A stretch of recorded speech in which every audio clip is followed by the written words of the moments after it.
Today on Woodturning, we're going to make a translucent goblet from this. Tim's American Beauty was made by Robust Tools, America's premier lathe manufacturer. Robust. Built to turn wood. Enjoyed for a lifetime. Easy Wood Tools, best-in-class carbide wood-turning tools. Today's project is going to be fun. This is a translucent crotch wood goblet, and it came about because I went to the Green Waste Center and I wanted to find some 5-inch thick branches to make a translucent goblet normal wise, kind of like this, which is like what you call drunken goblet, but I couldn't find any branches big enough. And then I saw a couple beauties like this, and I thought, what would happen if I found a goblet inside of there like that? So the first one I did of these, I cut the branches a little too short. These are a little too long, so I got to cut some off. So I've got a really good flat spot here, so it should be easy to cut. I just want to be very careful it doesn't tilt or twist on me.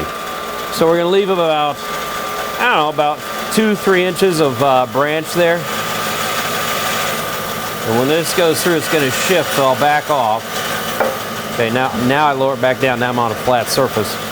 I'm going to come back in, same height, and get this one. And since that was up top, nothing's going to shift. But I'm going to come this way a little bit because this branch is bigger and further out, I think.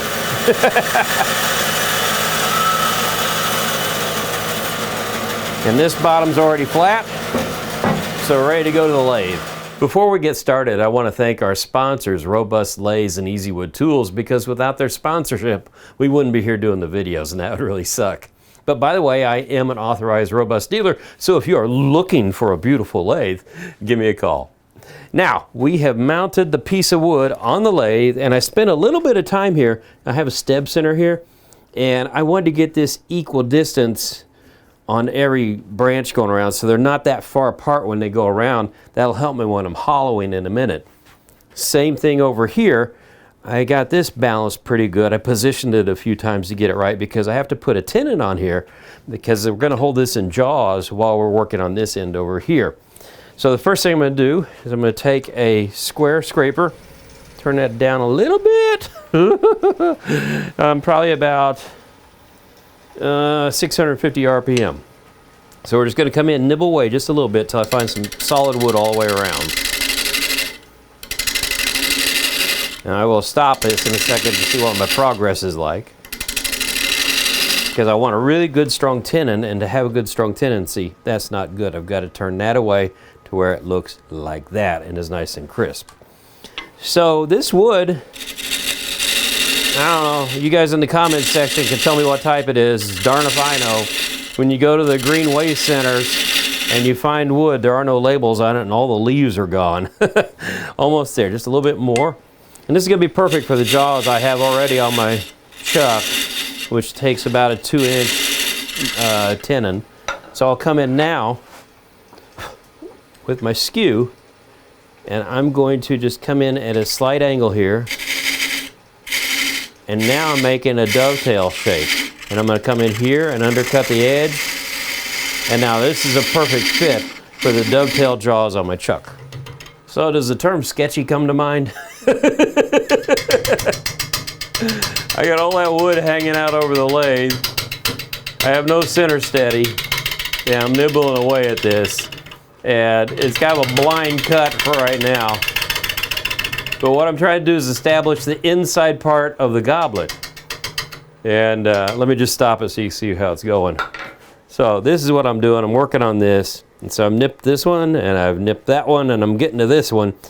But by getting this shape done first, then when I do the outside, I can put a light up in there, and I can see through the wood while I'm turning. And when it gets really thin, I know I'm there. So I'm going to grit my teeth and hold my breath for a little while here and keep hollowing this out and see how it goes.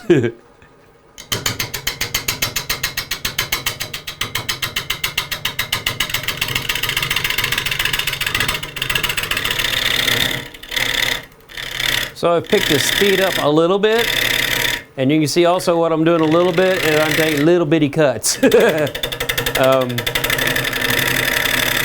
do a long sweeping cut in here would just be disaster. So I've got this kind of rounded out right now. It's looking good, but I'm just nibbling in a shelf at a time. Kind of like going into a bowl. You don't want to go all the way through. Just want to do a little bit at a time. So I nibble my way down. I'm going to see how far out to the edges I can get on this. That'll be really fun. Because the idea is I want to get down into here so we can show the really cool swirly grain from the crotch. And since this is a branch, I've really never looked inside of these that much. So anyway, back at it. Whoops, yeah.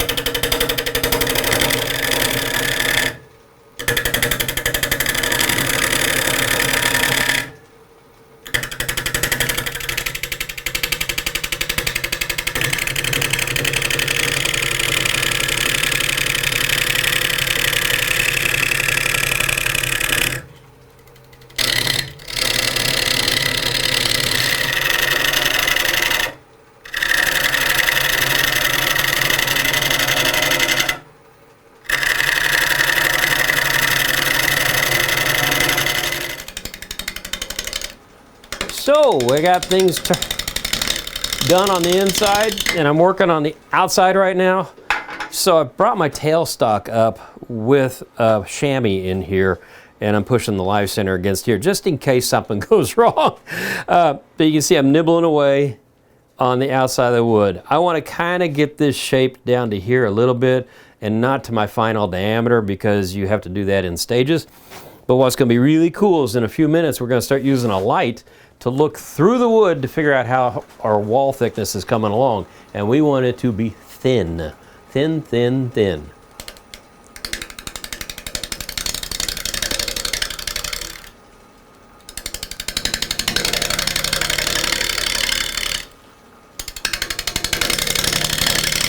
Welcome to Turning by Mood Light. Turn all the lights off except for one, and I have a light right up here because the whole idea is we want to make this a translucent, can't talk while I'm turning, translucent crotch wood goblet, I guess. So I'm turning and I'm using the light coming through the wood to tell me how thick it is. And I'm having to be very, very careful. You can run into an issue with this when you start on it. Since I had flat edges, you can see they chipped a little bit, but I can take a Dremel to that and clean that up and make it look like it was always meant to be there. But you can see it's thin, and the thinner the better, but it's going to want to wiggle here in a little bit. And this is just a process of holding your breath and nibbling away at the wood and going down. But the cool thing is the light is the arbitrator. It tells you exactly how thick it is, the wood is, so you can trust it most of the time. We're going to hold my breath and work on this a little longer.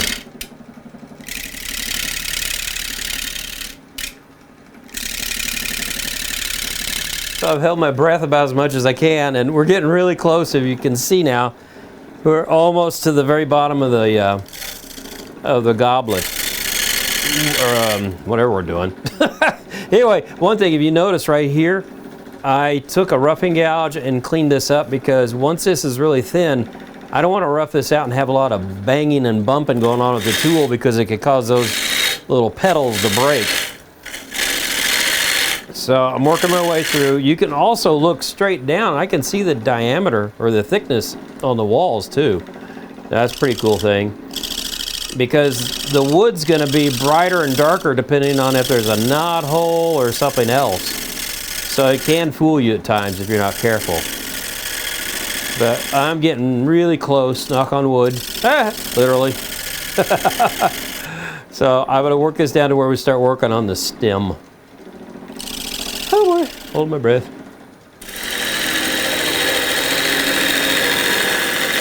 So I've been whittling away a little bit, and after looking at this, I realized I didn't need all of this, because we were coming to a little short round base here, and proportionally it just looked really weird if we went long stemmed on this. Also, I guarantee you that stem would snap and then we'd lose all this hard work. Let me show you though how this looks here.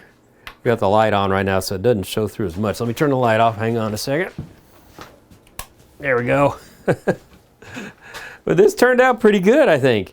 And it is flexible. It is really, really thin. So you gotta be very careful at this point. But anyway, I'm gonna turn the lights back on and we'll start making our stem here and finish this all up. And hopefully everything will hold together.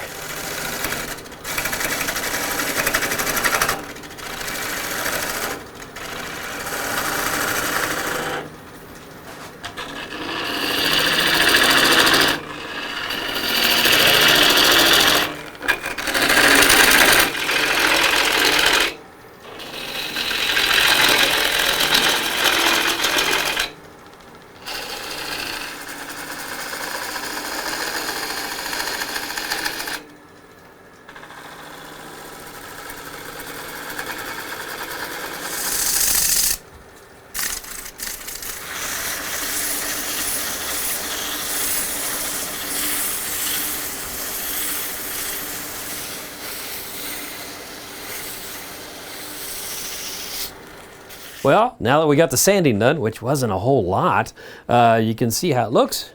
Pretty doggone cool, huh? And look at all the grain in there and stuff from being in the crotch. That is so cool. Now we're gonna use a parting tool. Still have the lathe at a slow speed because I don't want to break those wings that I made. Come in here. Gonna take a second. And just want to be careful at this point you don't break anything. That would be bad.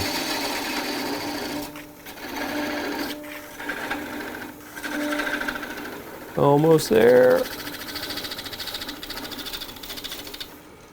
Here we go. Pretty cool. So let's put some Danish oil on here. Ooh, that's coming out really pretty. It looks a whole lot better than I thought it was going to look. But each crotch is different. Each piece of crotch wood is different. As you can see here, that has a lot of depth and brown to it. This though, when you look at the subtleties of it, has some really cool, almost burl-like grain in there. So each time you do this, it's going to turn out differently. But I think it's really fun. And by also putting the oil on there, it's going to accentuate the translucency of it once you get this under a light. So anyway, that is how you make a crotch wood goblet. I hope you really enjoyed it. And until the next time on Wood Turning, keep turning. Tim's American Beauty was made by Robust Tools, America's premier lathe manufacturer. Robust. Built to turn wood. Enjoyed for a lifetime. Easy Wood Tools, best in class carbide wood turning tools.